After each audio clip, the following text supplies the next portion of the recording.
Also this noon, a devastating crash has claimed a woman's life and injured 3 young children. News 4's Jerika Duncan joins us live from the newsroom with new information. Jerika? I spoke to the man who says he's the son-in-law of the woman who died. He was very distraught when we talked by phone. He says he's spending this day making funeral arrangements and checking on the 3 children who are recovering from some very serious injuries this noon.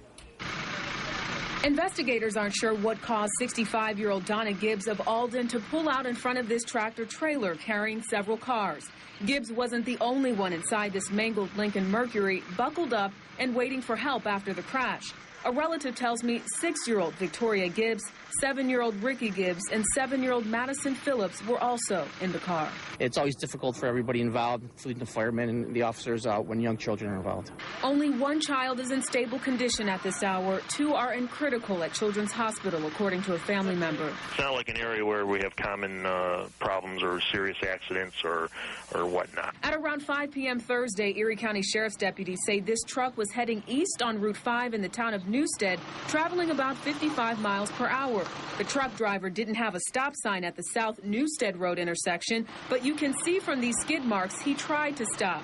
Investigators say Donna Gibbs, who was driving the car, attempted to turn west onto Route 5 and apparently didn't see the oncoming big rig. It could have been in her eyes and she didn't see the truck, or it could have just been distraction in the vehicle. Sergeant Joseph Belden says a 39-year-old Akron woman who was driving this black Jeep was also involved in the crash.